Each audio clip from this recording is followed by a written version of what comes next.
नमस्कार, आप सबका एक बार फिर स्वागत है। आप देख रहे हैं चुनाव मंच इंडिया टीवी पर आज सुबह से लगातार। और इस वक्त चुनाव मंच पर हमारे मेहमान हैं एआईएमआईएम के अध्यक्ष और सांसद असदुद्दीन ओवैसी साहब। जरा एक बार जोरदार तालियों के साथ उनका स्वागत करें चुनाव मंच में। और इस बार के उत्तर प्रदेश के चुनाव में ओवैसी साहब की एंट्री ने एक नया समीकरण जरूर ऐड कर दिया है और सारी राजनीतिक पार्टियों को सोचने के लिए और बोलने के लिए एक मुद्दा और दे दिया है। ओवैसी साहब, स्वागत आपका। सबसे पहले तो ये बताइए, आप इतना उत्तर प्रदेश अभी घूम रहे हैं, कई दौरे आपके हो रहे हैं, आप क्या माहौल देख रहे हैं? नहीं, मेरा देखना यह है कि उत्तर प्रदेश की जनता में योगी सरकार के खिलाफ एक बहुत बड़ा आक्रोश है और उनमें एक उम्मीद है कि अब की बार दोबारा बीजेपी और योगी सरकार ना बने। और उसकी कई वजूहात हैं, वजह हैं, रीजंस हैं। उनका मिस गवर्नेंस है, कोविड के सेकेंड वेव में उनकी सरासर नाकामी है। और दूसरा यह है कि जो एमआईएम पार्टी का जो 5 साल पहले मौक़िफ़ था उससे अब बहुत बेहतर हुआ है। हमारा संगठन बहुत ज़्यादा मजबूत हुआ है। हालिया ज़िला परिषद के चुनाव में भी हमारे अच्छी खासे कैंडिडेट जीते हैं, बहुत से मुकामात पर दूसरे तीसरे नंबर पर आए हैं। तो ये मोटा मोटा ये हमको नज़र आ रहा है। तो आपके लिहाज से आप कन्विंस हैं कि बीजेपी कम से कम वापस नहीं आएगी? इंशाअल्लाह ताला अगर हम लोग कोशिश करेंगे और जो गुस्सा है वो अगर हम उसको सही इस्तेमाल करेंगे, सही राह दिखाएंगे, तो मुझे यकीन है कि बीजेपी को यहाँ पर नाकाम किया जा सकता है। अच्छा, आज मैंने कई नेताओं से बात की, समाजवादी पार्टी के भी थे, बीजेपी के भी थे। उनका कहना था आपके यूपी में चुनाव लड़ने पर 100 सीटों पर एआईएमआईएम चुनाव लड़ रही यूपी में कि बिहार जैसा आपको यहां रिस्पांस नहीं मिलेगा। क्या जवाब है उनको? नहीं तो फिर परेशान क्यों हो रहे हैं, पेट में दर्द क्यों हो रहा है? जब नहीं मिल रहा है तो छोड़ दीजिए ना भाई। जब नहीं मिल रहा है तो जिक्र खैर क्यों हो रहा है हमारा? तो आप खाइए, बिरयानी खाइए, कबाब खाइए, जो खाते खाइए, खुश होइए, मिठाई बांटिए, पटाखे फोड़िए। तो इतना दर्द क्यों हो रहा है? तो आप मंच से बोलते हैं तो उनको जवाब देना पड़ता है। अब आप अखिलेश यादव को चैलेंज देंगे कि मुझसे बहस कीजिए, अखिलेश यादव को, बाकी पार्टियों को आप जिम्मेदार बताएंगे कि इन्होंने धोखा दिया मुसलमान? नहीं, बिल्कुल। देखिए, अगर कोई ये कह रहा है कि बिहार में क्या हुआ यूपी में नहीं होगा, तो आप क्या समझ रहे हैं कि यूपी की जनता नहीं देख रही बिहार में क्या हुआ? यूपी की जनता देख रही है कि बिहार में जो एमआईएम पार्टी ने बिहार में जाकर सीमांचल, जो बिहार का सबसे, बल्कि भारत का सबसे बैकवर्ड एरिया है, एचडीआई इंडिकेटर्स खराब है, वहां पर हमने कामयाबी हासिल की। तो यकीनन हमारी कोशिश होगी कि यहां पर। और दूसरा ये है कि ये बार बार ये बोलना कि भाई आप सपा और बीएसपी तो मिलकर लड़े थे, अभी बीएसपी के बड़े नेता यहां से गए, क्या किया आपने? आप बीजेपी को नहीं रोक पाए ना, मैं तो था भी नहीं। तो आप लोग मिलकर लड़ने के बावजूद भी सिर्फ 15 लोकसभा के सीट पर आप कामयाबी हासिल किए, एक सीट पर कांग्रेस अपनी रवायती सीट पर वो कामयाब हुई। तो मैं तो था भी नहीं, और फिर आप कैसे नाकाम हो? नहीं, आपकी ये बात तो लॉजिकल लगती है कि अगर आप, उन्हें लगता है कि आपको वोट नहीं मिलेगा तो फिर वो आपको बार बार बीजेपी की बी टीम क्यों कहते हैं, या भी क्यों कहते हैं कि आप यहाँ वोट काटने के लिए आए? इसकी एक ऐसा सवाल है जिसका जवाब आप कई बार दे चुके हैं। तो इस पर एक बार बात करके फिर हम आगे बढ़ जाते हैं। ये मुझे बताइए, आप चुनाव लड़ेंगे और आपको अगर अच्छा खासा मुस्लिम वोट मिलता है तो मुसलमान आज तक यूपी में बीजेपी के जो गैर बीजेपी दल है उनको वोट देता आया, वो बटेगा, तो वो इनकी सिंपल रीजनिंग है कि बीजेपी को फायदा होगा। नहीं, देखिए, ये चुनाव में सिर्फ मुसलमान ही तो वोट नहीं डालेंगे ना। ठीक बात। चुनाव में दूसरे लोग भी वोट डालेंगे, हिंदू हैं, उसमें ओबीसी हैं, दलित हैं, एमबीसी हैं, दलित में कई समाज हैं, अपर कास्ट हिंदू में कई समाज हैं। तो ये पूरा डिबेट अगर ऐसा होगा कि भाई मुसलमान वोट कहां जाएगा, तो मैं ये कह रहा हूं कि हिंदू वोट तो बीजेपी को जा रहा है ना। 75% 2019 के चुनाव में हिंदू वोट बीजेपी को गया और 74% के करीब मुस्लिम वोट बीएसपी और सपा को गया। उसके बावजूद भी आप कामयाब नहीं हो सके। तो ये मेरे खड़े रहने से नुकसान क्यों हो रहा है? आप ये क्यों नहीं कहते कि समाजवादी पार्टी के मोहतरम अखिलेश यादव साहब के परिवार के 3 लोग हार गए? कैसे हारे? इसलिए हारे क्योंकि उनको हिंदू वोट नहीं मिला। तो ये जबान से बोलने डरते हैं और ये समझते हैं कि मुसलमान को बोले तो मुसलमान इनका कैदी है, मुसलमान इनसे डर के रहेगा। भाई हम क्यों डरेंगे? बीजेपी अगर जीत रही है तो मुस्लिम वोट से नहीं जीत रही बीजेपी, ये फैक्ट है। और मगर जब चुनाव आता है तो हमारा एक मुसलमानों के दिमाग को पिछले 60 साल से ट्रेन कर दिया गया कि जब चुनाव आता है कि आपकी जिंदगी और मौत का सवाल है, उसके बाद आप रोज मरते रहिए, कोई फिक्र नहीं। रोजमर्रा कोई फिक्र में चुनाव जब आता देखिए जिंदगी और मौत का मामला है। ये जो हमारे बड़े बड़े एजेंट हैं ये पूरे आ जाते। एजेंट मतलब अब उनको बड़ी इज्जत से कह रहा हूं, और भी कह सकता था पार्लियामेंट्री वर्ड, बट ये आ जाते देखिए अब आ रहा है, अब जिंदगी मौत का। अरे भाई कौन सा चुनाव जिंदगी और मौत का नहीं था? तो अगर जिंदगी और मौत का रहा तो भाई आप देखिए कि कल एक मुस्लिम आईएएस ऑफिसर के ऊपर इन्वेस्टिगेशन शुरू हो गया। बिल्कुल। क्यों नहीं बोलते अखिलेश यादव, क्यों नहीं बोलते बीएसपी, क्यों नहीं बोलती कांग्रेस? कौन बोले? हम ही बोले। आप बोलते क्यों नहीं? डरते हैं आप, लफ्ज मुसलमान बोलने से डरते हैं। उसमें आप तो कानून के जानकार हैं। उसमें जो इन्होंने कहा कि हम कमेटी बनाई है वो लीगली कैसे गलत है? बिल्कुल गलत है। सुप्रीम कोर्ट के कई जजमेंट है, केशाराम वर्सेस बिहार का जजमेंट है 1962 का, आप पढ़ लीजिए। सुप्रीम कोर्ट ने कहा कि अगर कोई सिविल सर्विस का ऑफिसर है, ऑल इंडिया सर्विस का ऑफिसर है, उसको भारत का सिटीजन है, उसको फंडामेंटल राइट डिनाई नहीं कर सकते। और all India service conduct rule का सेक्शन 3 है, अनीस अंसारी साहब यहां पर पूछ लीजिए उनसे।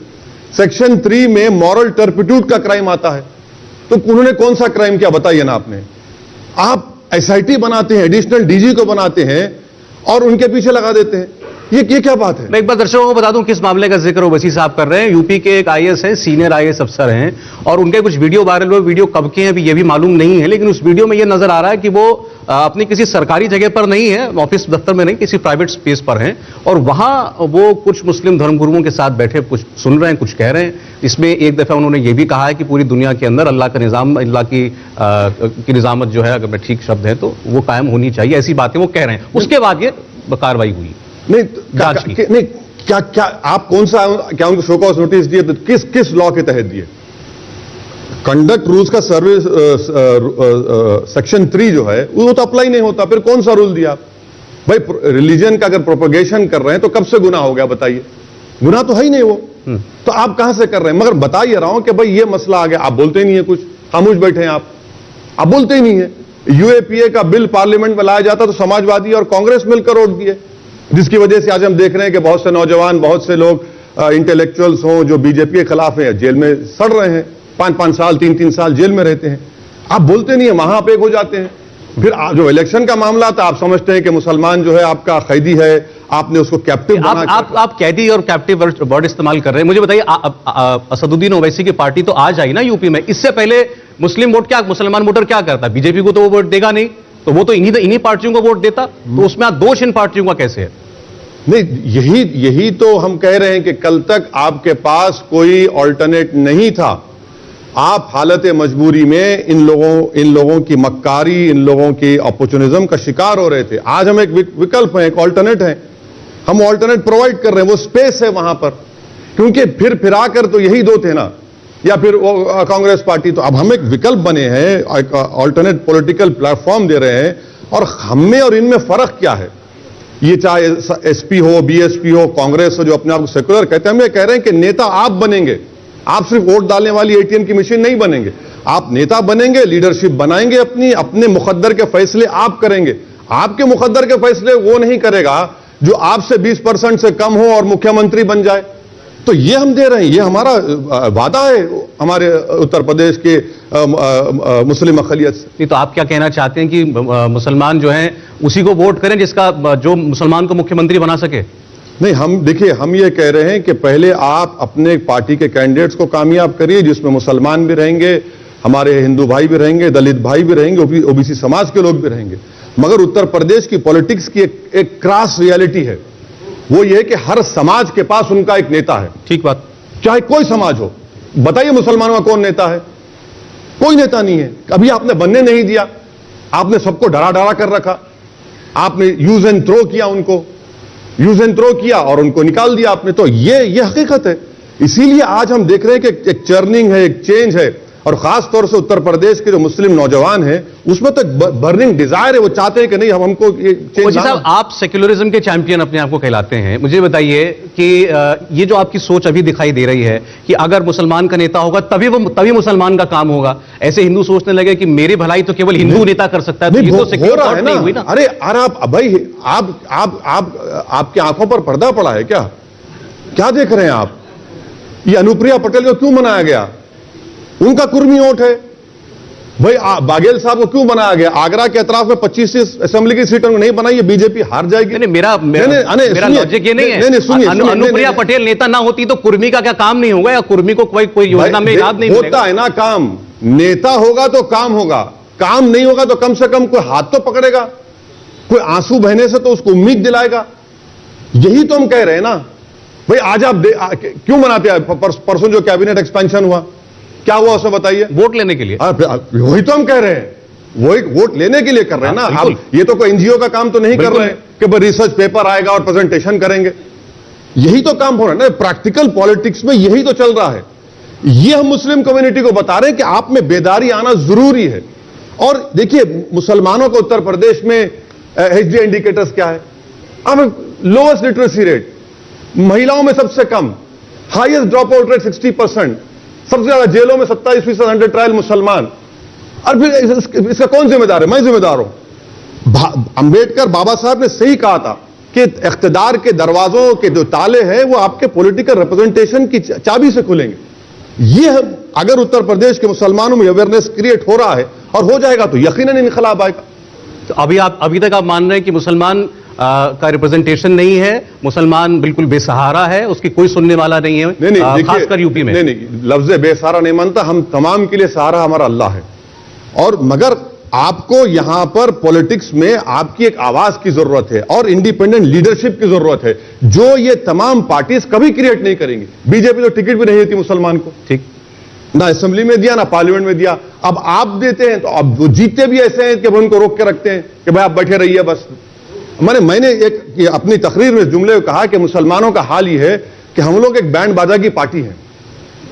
अब शादी की बारात आती है ना तो बैंड बजता है, हम लोग बैंड बजाते हैं, खूब बजाते हैं। अब दूल्हा घोड़े बैठा है। जैसा जिस जगह पर मंडप पर या जहां पर निकाह हो रहा है, दूल्हा तो अंदर चले जाता बारातियों के साथ और हमको कहा बेटा तुम बैंड बाजा बाहर ठहरो। ये तो नहीं होगा ना। यही तो रियलिटी है। आप तो अच्छा ये एक बात बताइए, आप इतने प्रोग्राम करते हैं टीवी पर रोज रात में, एक मेरे सवाल का जवाब दिए। माफ करना, मैं एंकर टोपी पहन रहा हूं। आपने इन तमाम पार्टीज के नेताओं से कभी लफ्ज मुसलमान सुना आपके प्रोग्राम में? आजकल बचते हैं कहने से, लेते ही नहीं नाम।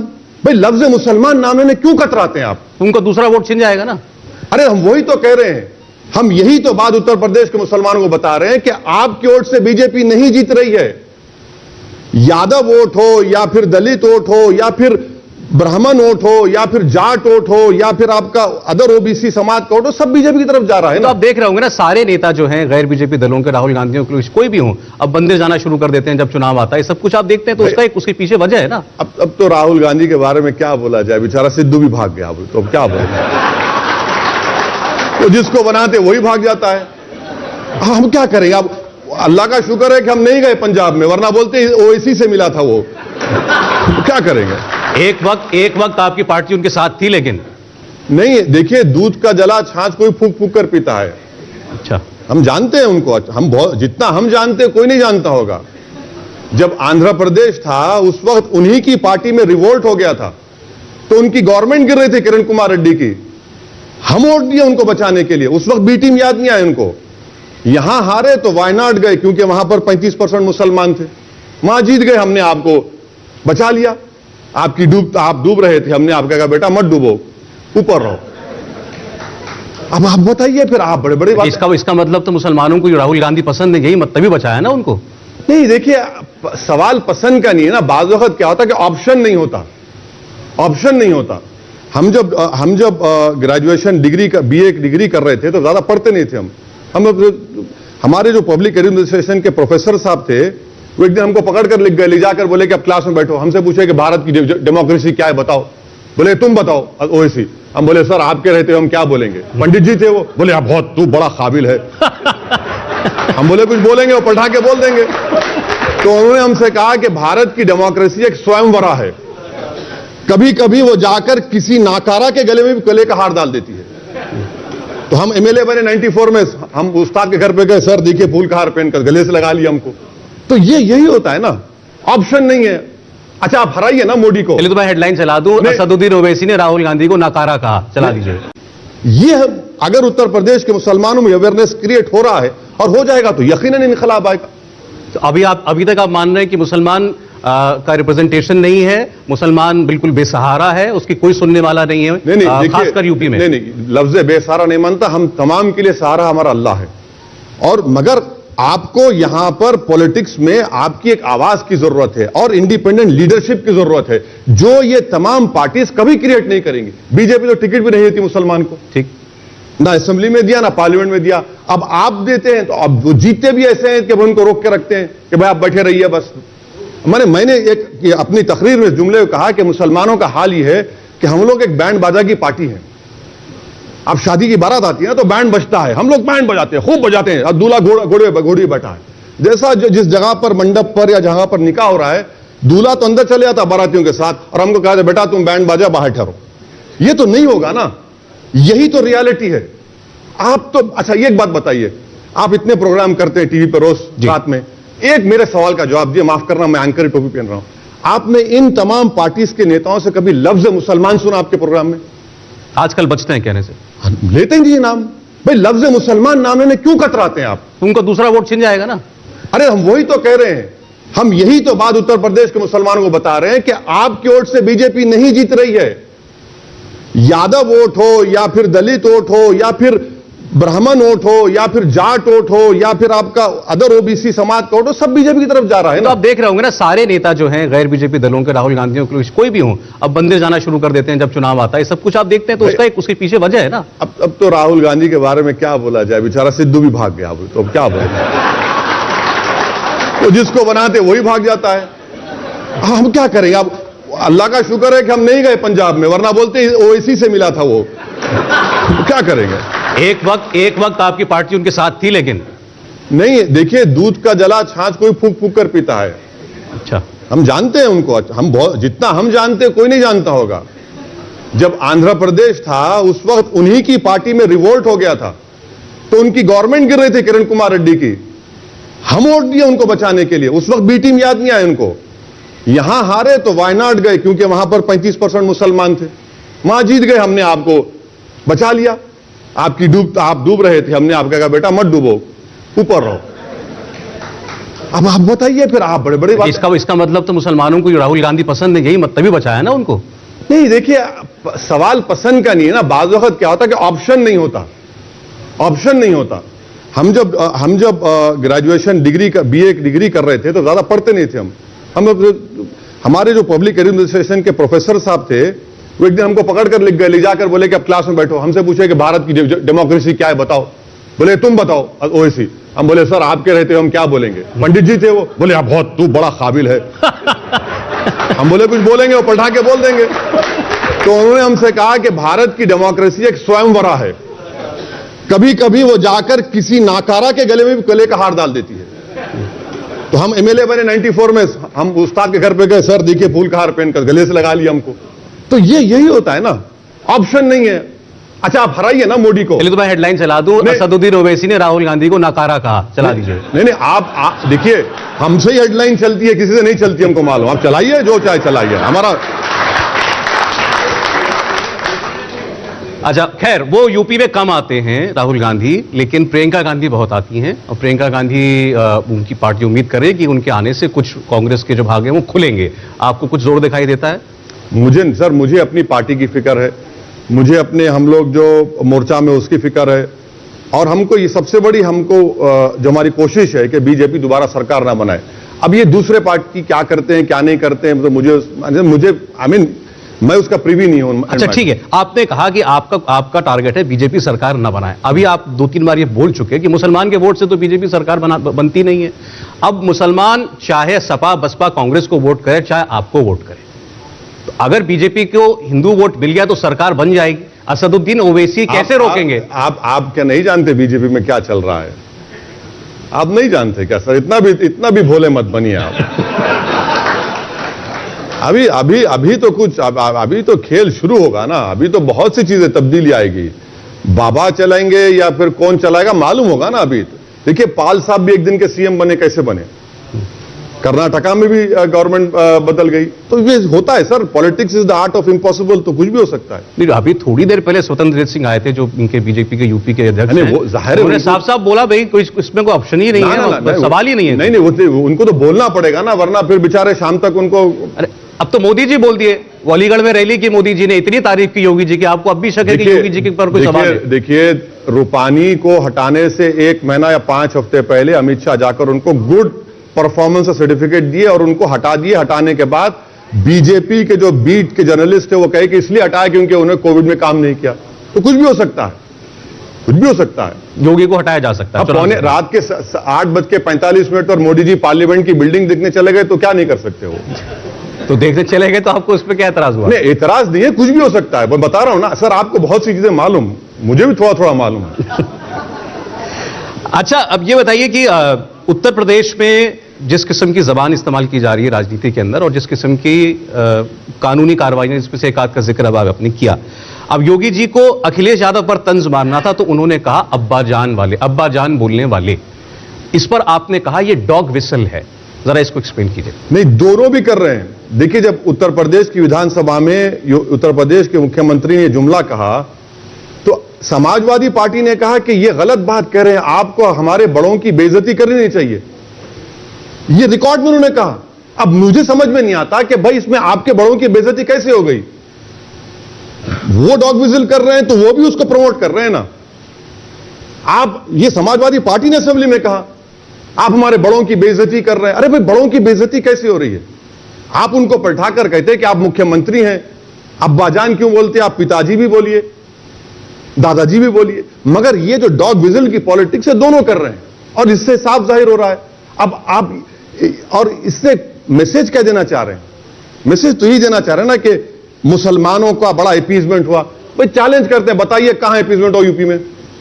अगर अपीजमेंट होता मुसलमानों का तो ये बुरा हाल नहीं होता ना। योगी और बीजेपी, आरएसएस मिलकर ये पैगाम फैलाती है, झूठ फैलाती है, फरेब करती है कि अपीजमेंट कहां हुआ है? अपीजमेंट तो हुआ ही नहीं है, बल्कि डिस्ट्रक्शन हुआ है यहां पर हर एतबार से। तो इनकी लैंग्वेज यही है।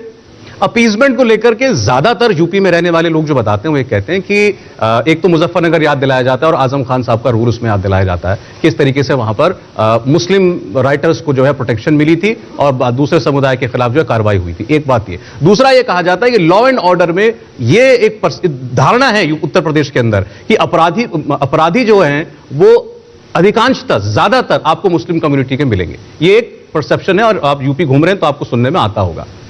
सबसे पहले मुजफ्फरनगर के राइट्स की जिम्मेदारी तो अखिलेश यादव पर आती है, आजम खान पे कहां आती है? आजम खान मुख्यमंत्री थे क्या? अखिलेश यादव पर आती है। भारत की आजादी के बाद 50,000 लोग अगर बेघर हुए पार्टीशन के बाद तो मुजफ्फरनगर में हुए। आपने उन पर केसेस भी नहीं चलाए। आप लोग कैंप्स में मर रहे थे मुजफ्फरनगर में, आप सैफई में ऑर्केस्ट्रा देख रहे थे। हकीकत है ये।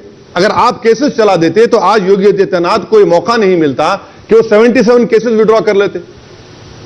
मुजफ्फरनगर राइट्स के सुप्रीम कोर्ट में एमिकस क्यूरी ने कहा, आप खुद केसेस विड्रॉ किए ना। मुजफ्फरनगर के पूरी राइट्स की जिम्मेदारी तो सरकार की थी जिसके मुख्यमंत्री अखिलेश यादव थे और उनके ऊपर जिम्मेदारी आ जाती है।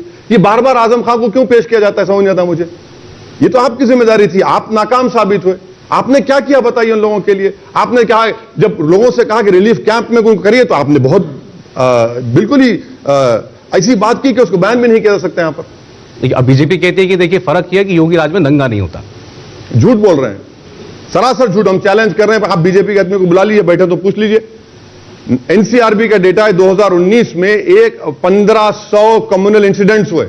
एनसीआरबी तो अमित शाह के अंडर आती है, क्या आप झूठ बोल रहे हैं? वो 2019 का एनसीआरबी का डेटा 1500 इंसिडेंट्स हुए, कम्युनल इंसिडेंट्स हुए।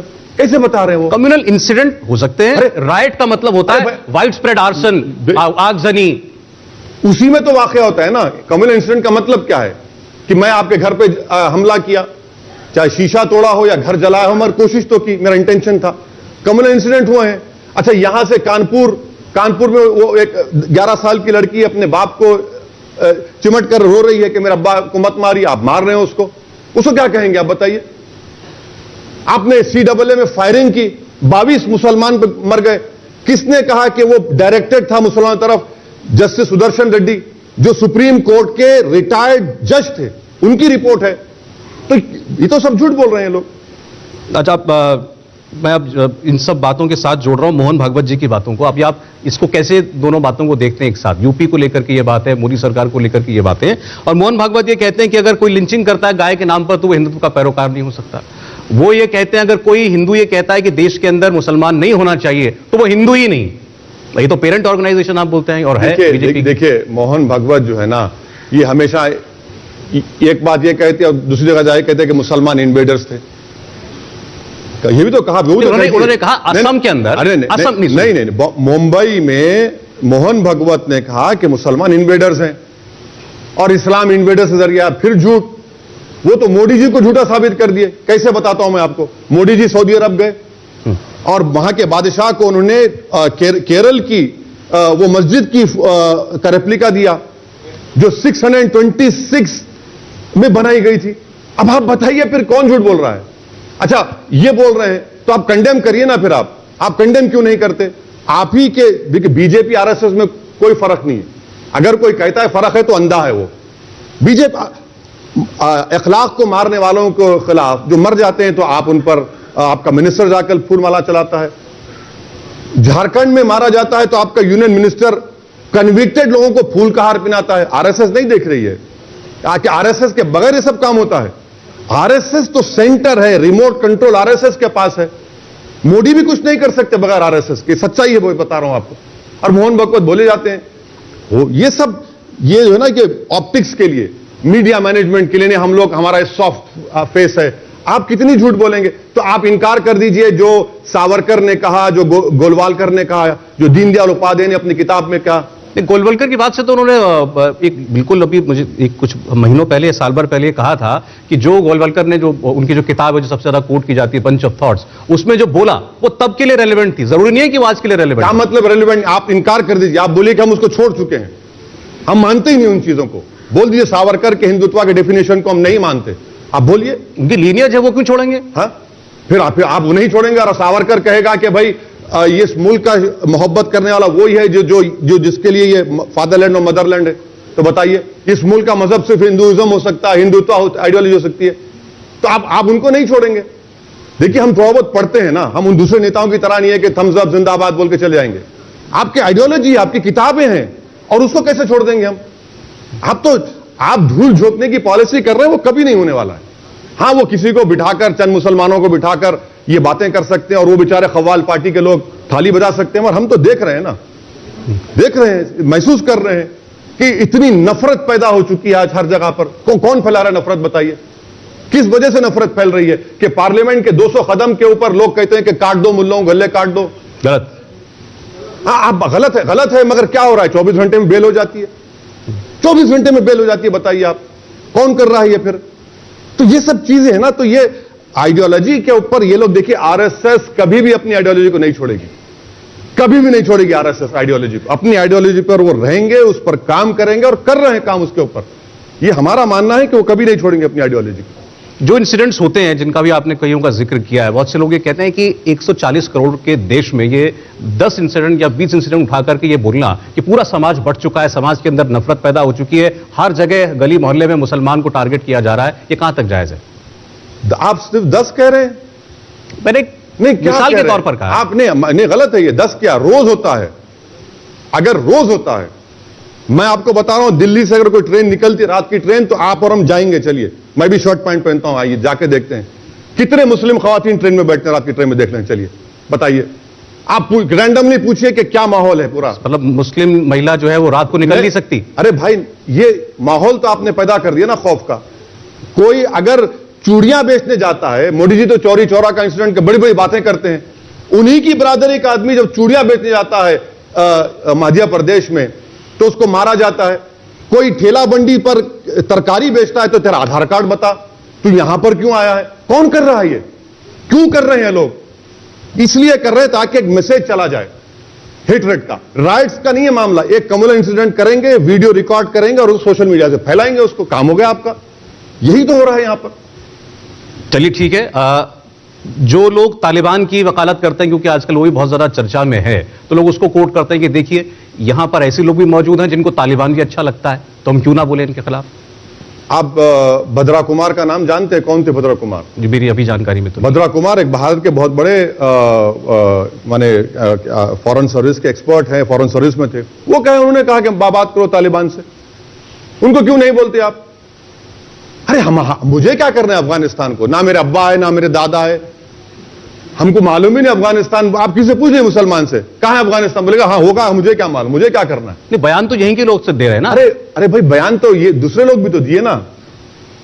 अच्छा, हद तो ये है कि हमारी सरकार भारत की टेरिटरी में तालिबान को बुलाकर कबाब खिलाए।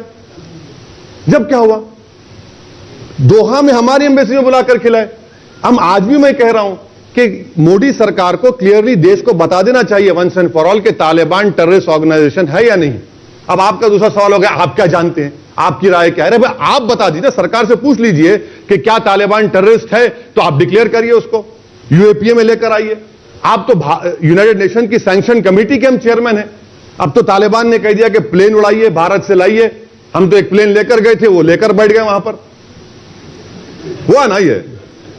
भाई कौन कर रहा है बताइए ना फिर आप मुझे क्या करना है तालिबान से? मुझे मतलब ही नहीं है तालिबान से। मैं तो आपसे पूछ भी नहीं रहा कि आपकी क्या सोच है। मैं भी बता रहा हूं आप। लेकिन जिन लोगों ने अपने आप कहा कि ये फ्रीडम फाइटर है, इसको भारत की अंग्रेजों के खिलाफ जंग आजादी से जोड़ करके देखना, किसी ने कहा हम आपका बहुत स्वागत करते हैं कि आपने अमेरिका को हरा दिया। भाई इतना तो बच्चा जानता होगा ना, आज जिसने ओसामा बिन लादेन का नाम सुना होगा कि तालिबान ने उसको अपने पास पनाह दी थी। अब ओसामा बिन लादेन मेरा मानना यह है कि जो कुछ अफगानिस्तान में तब्दीली आई है, यह भारत के लिए ठीक नहीं है फ्यूचर में। इससे चीन और पाकिस्तान मजबूत हुआ है। यह सरकार, हमने भारत के 30,000 करोड़ रुपये अफगानिस्तान में लगाए, यह नतीजा कैसे निकला यह पूछता नहीं है कोई। आपको मालूम, जब हम लोग हमारे एम्बेसी के स्टाफ को लेकर आए तो तालिबान ने कहा कि हथियार छोड़कर, जो हमने हथियार छोड़ दिए वहां पर, एम्बेसी में हथियार छोड़ दिया हमने। ये इस स्टेज पर आ गए। अमेरिका से जो बड़ी हमारी दोस्ती है, हमने कहा कि चिनोक दो हमारे स्टाफ को लेकर काबुल एयरपोर्ट पर जाएंगे, बोले नहीं देते। सिक्योरिटी दो, नहीं देते।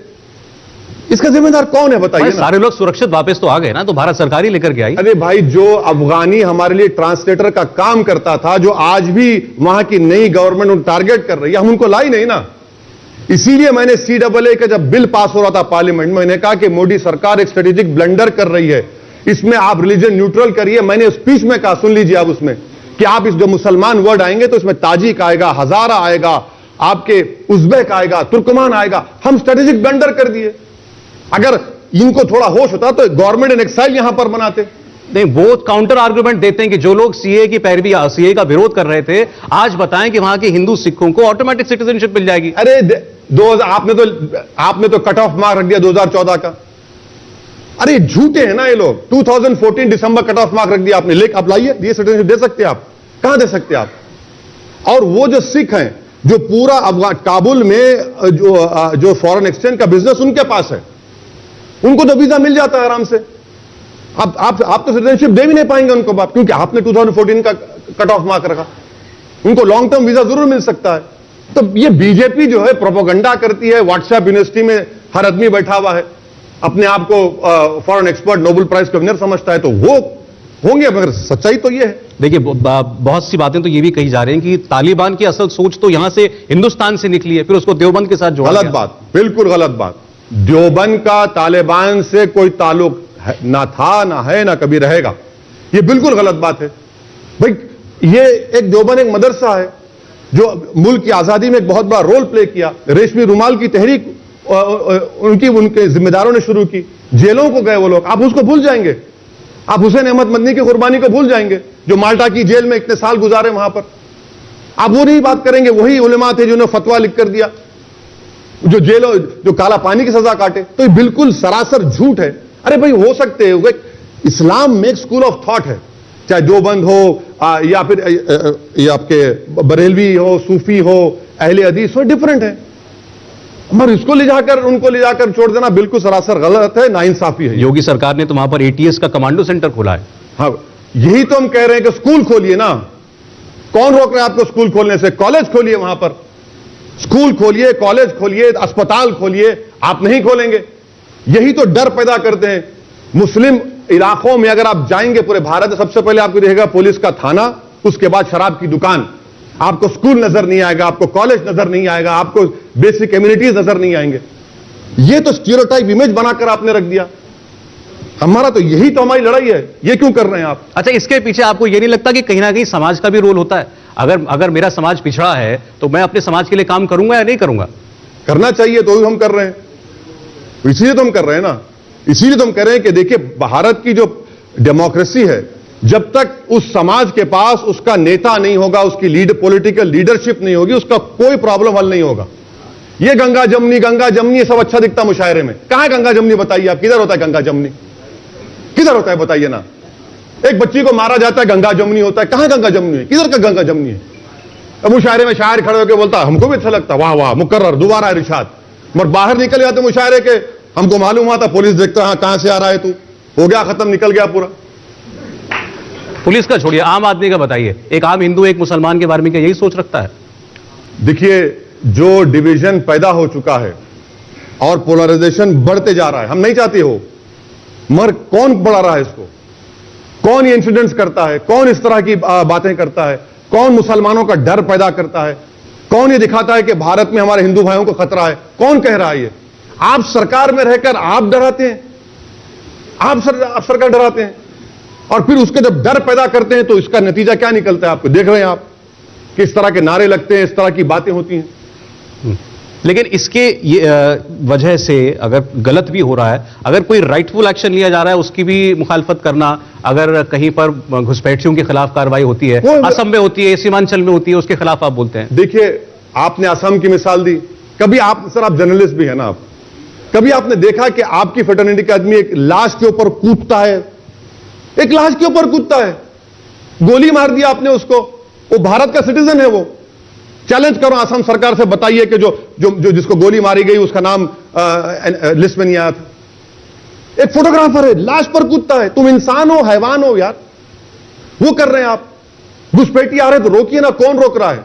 हम बोल रहे हैं मत करो। आप सीमांचल की आप बात कर रहे हैं, आपको बता रहा हूं सीमांचल में एक भी घुसपैठी नहीं है, सब झूठ बोलते हैं। लाखों बताए जा रहे हैं, झूठ, सरासर झूठ। चलिए हमारे साथ आप और हम चलते हैं कैमरा लेकर, बताइए, हमको बताइए, 10 बता दीजिए। चलिए आप, जो बिहार में जो घुसपैठी हैं, सरकार खुद हाईकोर्ट में एफिडेविट देती है कि पूरे नेपाली हैं, वो पूरे नेपाली हैं। आप फैक्ट्स पे बात करिए ना।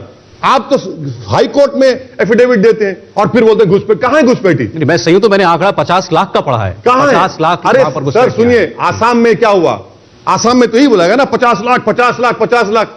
कितने निकले वहां पे? कितने निकले बताइए वहां पे? तो अब इनको पसंद नहीं आया। वो ये समझ रहे, सुप्रीम कोर्ट मॉनिटर्ड लिस्ट बनाई गई थी, मुसलमान का नाम नहीं आया तो हेमंत बिश्व शर्मा गुस्से से पागल हो गए कि भाई इतने नाम मुसलमानों में कम कैसे आ गए? अच्छा, नाम भी कैसे है? बाप का नाम है तो बेटे का नाम नहीं, वो भी आ जाएगा नाम इंशाल्लाह। लिस्ट है ना भाई, वोटर लिस्ट के नाम है, 71 के वोटर लिस्ट, सब नाम है। आप कर रहे हैं घुसपैठी अगर है तो आप क्या कर रहे हैं? बीएसएफ सरकार आपकी है, आप क्या कर रहे हैं 6.5 साल से? बताइए। आप तो उसका जवाब ही नहीं देंगे। मगर ये एक इमेज, एक बाऊ खड़ा करो मुसलमानों के बारे में कि बच्चे बहुत पैदा करते हैं, घुसपैठी है, फंडामेंटलिस्ट है, फुला है, ये है। अरे भाई, भारत के शहरी हैं हम इस मुल्क को उस वक्त आजादी की लड़ाई लड़ रहे थे जब आप थे ही नहीं वहां पर, हम उस वक्त से लड़ रहे हैं। अब आप हमको ही यहां पर घुसपैठी बोल रहे हैं। तो आप असद साहब, आप यहां तक बात आई है तो एक बड़ी फंडामेंटल सी बात है जो कोई आदमी शायद खुल के नहीं कह पाता होगा, लेकिन ये तो कोई डिनाई नहीं कर सकता कि भारत का बंटवारा इस वजह से हुआ कि मुस्लिम कम्युनिटी ने अपने लिए एक अलग मुल्क मांगा और उनको मिला। अभी आपने फ्रीडम स्ट्रगल की बात की, इसलिए मैं बात कर रहा हूं। नहीं सर, आपकी इंफॉर्मेशन रॉन्ग है। कैसे? इसलिए रॉन्ग है कि कितने मुसलमानों को वोट डालने का राइट था? कौन वोट डालता था इलेक्शन में? जो मुस्लिम लीग को नंबर्स मिले, मैं वोट नहीं डाल सकता था, नहीं डाल सकता था। उसके लिए आपको नवाब होना पड़ता था, आपको इतनी जमीन होना पड़ता था, इतना पैसा दिखाना पड़ता था। क्या आप समझ रहे कि सबको वोट डालने का इख्तियार था? नहीं था सर। अगर होता तो खुदा की कसम नहीं डालते वोट, मुस्लिम लीग को वोट नहीं डालते वोट। आज भी हमको ताल्लुक नहीं है। डिमांड नहीं, मोहम्मद अली जिन्ना नेता कैसे बन गए फिर? अरे नेता कैसे बने? तो वोट मिले ना उनको, और वोट डालने का राइट किसको था? वोट डालने का राइट किसको था? असद साहब, सिंपल सी बात है, इसमें इफ एंड बट की कहां गुंजाइश है? नहीं, देखिए, कि पाकिस्तान बना मुसलमानों की मांग पर बना, इसमें क्या गलत है? नहीं, आप राजी क्यों है? कांग्रेस क्यों राजी हुई उसके लिए? कांग्रेस क्यों राजी हुई देश के बंटवारे के लिए? मौलाना अबुल कलाम आजाद तो गांधी जी के पास, ये बड़े बड़े नेताओं के पास तो रोज जाकर के मत हों दो बंटवारा। मौलाना अबुल कलाम आजाद की तकरीर सुनिए जो दिल्ली की जामा मस्जिद के सामने उन्होंने खड़े होकर उस वक्त के मुसलमानों को उम्मीद दिलाई। इंडिया विंस फ्रीडम में मौलाना क्या क्या कहा कांग्रेस के बारे में? हमको क्यों ब्लेम करते आप? नहीं, ये बहरहाल ये बात इसलिए उठी, ये बिल्कुल गलत है। सुनिए, अब आप मुस्लिम लीग की बात कर रहे हैं जी। क्विट इंडिया मूवमेंट में कौन साथ नहीं दिए? मुस्लिम लीग और श्यामा प्रसाद मुखर्जी। आज श्यामा प्रसाद मुखर्जी इनके नेता हैं, बताइए, बोलिए, उनको पूछिए बुलाकर। आपने जो बात कही थी कि मुसलमानों के खिलाफ क्यों ये डर पैदा किया जाता है मुसलमानों को लेकर के हिंदुओं के मन में, मैं आपको उसका एग्जांपल दे रहा था। इंसिडेंटली मैं हिंदू भी हूं, मेरे प्रोफेशन से उसका कोई लेना देना नहीं है, लेकिन मैं ये जानता हूं कि कम्युनिटीज के अंदर आप हिंदू हैं, मुसलमान उसमें, और हम सब लोग भारत के अव्वल दर्जे के। एग्जैक्टली, मैं ये बात इसलिए कहा क्योंकि अलग अलग कम्युनिटी के अंदर आप जिस समाज में रहते हैं अलग किस्म की बातें होती हैं, जो शायद आपको आपकी कम्युनिटी की पता होंगी, मुझे मेरी कम्युनिटी की पता है, तो ये बात कही जाती है। और यही बात जो आप कह रहे हैं वो शायद बीजेपी भी कहती है कि भाई बंटवारा हो गया देश का, क्योंकि मुसलमानों की संख्या बहुत ज्यादा थी, उन्होंने अपने लिए मुल्क मांग लिया। फिर वो कहते हैं कि देखो हमारे इतने राज्य जो हैं ये उस कगार पर आ चुके हैं कि यहां पर मुस्लिम जो है वो उनकी पॉपुलेशन ओवरसीड कर जाएगी। आपने जुमला कई मर्तबा सुना होगा, मैं इंडियन बाय बर्थ भी हूं और बाय चॉइस भी हूं। मेरे पास चॉइस था, हम नहीं गए, हम बोले ये हमारा देश, हम यहीं रहेंगे, हम नहीं जाएंगे ख्वाजा अजमेरी की सरजमीन को छोड़कर, हम नहीं जाएंगे हमारे आबा अजदाद की सरजमीन को छोड़कर। और क्या वफादारियों की निशाना चाहते हैं आप लोग? और कब तक हमको आप ब्लेम करते जाएंगे? हमारे को इतने बड़े बड़े कुर्बानियां दे रहे हैं, मगर ये जो आप शक की ऐनक लगाकर कब तक देखते रहेंगे? 14% की आबादी मामूली आबादी तो नहीं है ना। आप तो उनको साथ लीजिए, उनको उनके लिए इक्वालिटी दीजिए, सब्सटेंशियल इक्वालिटी दीजिए। अब कुछ ये आंकड़े निकले थे, चूंकि इस पर आपको यकीन नहीं होगा, लेकिन योगी सरकार के पास माइनॉरिटी वेलफेयर के लिए दिखाने के लिए बहुत कुछ है। अब आप मुझे बताइए इसमें कितना सच है कितना झूठ है कि 779 करोड़ रुपए मदरसा की मॉडर्नाइजेशन को लेकर के वहां पर एनसीईआरटी का सिलेबस लागू कर दिया। अब मदरसे पढ़ने वाला बच्चा स्कूल कॉलेज भी जाता है। एक मिनट, ये जब बीजेपी वाले आएंगे पूछ लीजिए। गवर्नमेंट ऑफ इंडिया की स्कीम, एमएसडीपी स्कीम, 116 करोड़ रुपया है, आपने 16 करोड़ ने खर्चा किए। अच्छा, प्रधानमंत्री आवास योजना ग्रामीण, आपने कितने घर सैंक्शन किए? आंकड़े मेरे पास भी हैं, सुन लीजिए आप। इनके जो बड़ी बड़ी बातें होती है ना, इनका रिकॉर्ड 2019-20 में आपने कितने घर दिए, 19-20 में, 20-21 में, 21-22 में एक घर मुसलमान को नहीं दिए। सैंक्शन तो पेपर पर है, कितनों को फिजिकली दिया आपने? कौन सी बात कर रहे हैं सर? अच्छा, ये दिए क्या मतलब दिए? क्या हम भिखारी हैं? राइट है हमारा। नहीं, वो अब जब आप पूछते हैं क्या किया हम मुसलमानों के लिए, तो बताते हैं ये किया। अरे आपने वो किया जो पिछले 60 साल में किसी ने नहीं किया, बर्बादी के लिए आपने वो काम कर दिया। आप एक मुसलमान को टिकट नहीं देते, आप एक मुसलमान को लोकसभा में टिकट नहीं देते। क्यों नहीं देते ना, दिखाइए, देकर मालूम हो जाएगा। मगर पॉलिटिक्स क्या हो रही है आजकल के, मोदी से बड़ा हिंदू कौन है? अखिलेश यादव बोलेंगे, बहन जी बोलेगी, कांग्रेस बोलेंगे, हम मोदी से बड़े हिंदू हैं। सब लोग ये कोशिश कर रहे हैं, तो इसी में तो उनको कामयाबी मिल रही है ना। अच्छा, एक विषय उत्तर प्रदेश में खासतौर पर राम मंदिर का भी चलेगा, तो मुझे बताइए राम मंदिर क्या एक इमोटिव इशू है जिसका असर चुनाव पर हो सकता है? देखिए, हमारे लिए वो एक ऐसा इशू है जो हम जब तक दुनिया कायम रहेगी हम उसको याद रखेंगे। इसलिए कि आजाद हिंदुस्तान के तारीख में एक सिया वाकया है कि एक जीबी पंत की सरकार थी, रात के अंधेरे में चोरों की तरह वहां मूर्तियां रखी गई। उसके बाद राजीव गांधी ने ताले खुलवा दिए, और फिर कांग्रेस की जब सरकार थी, यहां भी कल्याण सिंह की सरकार थी, आपने सुप्रीम कोर्ट को कमिटमेंट देने के बाद मस्जिद को शहीद कर दिया आपने। और जब क्रिमिनल केस बाबरी मस्जिद का चल रहा था, तो ना सपा की सरकार ने ना बीएसपी की सरकार ने एक नोटिफिकेशन जारी कर देते, तो दोनों केसेस एक साथ चलते थे। डिमोलिशन हुआ, किसी को सजा नहीं मिलती। तो ये तो हमारे लिए इशू रहेगा ही, मगर ये पॉलिटिकल इशू नहीं है हमारे लिए। हमारे लिए एक इशू ऐसा है कि हमको धोखा दिया गया इसमें। 1948 20 दिसंबर से लेकर 6 दिसंबर तक धोखा देता रहे हमको, सब पार्टियों ने हमको धोखा दिया। हमारे नाम पर तो वोट लिए, नेता बने, मुख्यमंत्री बने, मगर इंसाफ तो इस मसले में नहीं हुआ। नहीं, आपके लिए आपको लगे ऐसा हुआ है, लेकिन जो करोड़ों हिंदू हैं उनको तो ये लगेगा ना कि मोदी जी के राज में मंदिर बन गया हमारा। नहीं बन रहा था बरसों से। देखिए, मोदी जी के राज में नहीं बना, सुप्रीम कोर्ट का जजमेंट है। मोदी जी को सुप्रीम कोर्ट सीजीआई नहीं है ना, नहीं सर, अभी तक तो नहीं बने। मुझसे तो नहीं, ठीक है, अभी आप तो एक वो गरीब कोर्ट आदमी का नेता को judgment है। जानता है, वो सुप्रीम कोर्ट को नहीं जानता। नहीं सुप्रीम जी जानते हैं सर, आप इतना बेनिफिट डाउट क्यों देते मोदी जी को, समझ में नहीं आता मेरे को। तो मैं ये पूछ रहा था, क्या उनके लिए ये मुद्दा नहीं होगा, क्या इसका कोई असर नहीं होने वाला? अरे सर, जब इतना बढ़ चुका है, 75% हिंदू वोट बीजेपी को मिल चुका है 2019 में, ये सवाल तो आपको कांग्रेस, एसपी, बीएसपी से करना चाहिए ना, कि प्यारे आपका वोट तो भाग गया उधर, मोदी के साथ बैठकर चाय पी रहा है, आप क्या करेंगे? तो बोलेंगे ओवैसी आए वोट लेने के लिए। उनको हिंदू वोट की फिक्र नहीं ज्यादा होनी चाहिए, बोलते नहीं है, अंदर से बहुत फिक्र है, बहुत परेशान है, मगर क्योंकि मुसलमान को डरा सकते इसलिए डराने की कोशिश कर, हम कह रहे हैं कि डरने वाले नहीं है आप। अच्छा भाई, हमारे भाई धर्मेंद्र बैठे हैं, बताओ इनसे आप क्यों हारे, बताइए, पूछ लीजिए उनको। हमारे साथी थे, अच्छा बोलते थे पार्लियामेंट में, बहुत अच्छा बोलते थे। उनको मुस्लिम वोट मिला नहीं मिला पूछ लीजिए, हम जाने के बाद उनको हिंदू वोट नहीं मिला इसलिए हार गए वो, पूछ लीजिए उनसे। आप पूछ लीजिए ना, सामने तो बैठे हैं। हम वो आप पूछ लीजिए ना, आपका काम, आप एंकर, हम क्यों टोपी पहने वो? देखिए, मैंने तो उनको देखा भी नहीं था, आपने याद दिलाया। अच्छा, बहरहाल आखिरी सवाल ओवैसी साहब, ये बताइए कि आपको, अच्छा ये आप भी हैं, राहुल गांधी क्यों आ रहे, पूछ लीजिए। राहुल गांधी को हिंदू वोट मिला नहीं, आप पूछ लीजिए, हम चले जाते हैं। जब तो बी टीम नहीं थी ना, लैला तो नहीं थी जब। जरा माइक दे दीजिए एक बार जवाब। ना वो आपका काम, अभी अब मेरा ही तो काम हो रहा है। पहले बहुत दूरी हो चुकी है, और दूरी मत पैदा करिए आप। हम तो मिलने की कोशिश कर रहे हैं उनसे, हम तो कह रहे हैं कि आइए बात कर लेते हैं, मगर आप और बढ़ा रहे हैं, आपने कोशिश की बात करने की कांग्रेस से, सपा से, बसपा से, किसी से? नहीं, देखिए हम तो तैयार हैं बातचीत करने के लिए, सपा से, बीएसपी से। अब वो नहीं मालूम उनके दिल में क्या है, देखिए मैं खुल के कह रहा हूं ना, अब उनको बताना चाहिए। आप बातचीत करने तैयार हैं तो आइए, हम बात करने तैयार हैं। आप धोखेबाज कहेंगे, फिर उनसे एक्सपेक्ट करेंगे वहां बात करने के लिए? धोखेबाज हम ये नहीं कर रहे, हम ये कह रहे हैं कि आपने वोट लिया, इंसाफ नहीं किया, ये हकीकत है। हम आपको पूरा डेटा दिए है ना, हमारी बर्बादी की दास्तान, सिर्फ दास्तान नहीं सुना है आपको, हम तो फैक्ट्स भी दिए आपको, सिर्फ अफसाने नहीं बना रहे, हम हकीकत बयान कर रहे हैं। ओवैसी साहब, चुनाव में सारे पार्टियां दमखम के साथ लड़ेंगी, सबकी तरह आपको बहुत बहुत शुभकामनाएं। थैंक यू सर, आने वाले चुनाव की बहुत बहुत शुक्रिया। Thank you sir, thank you.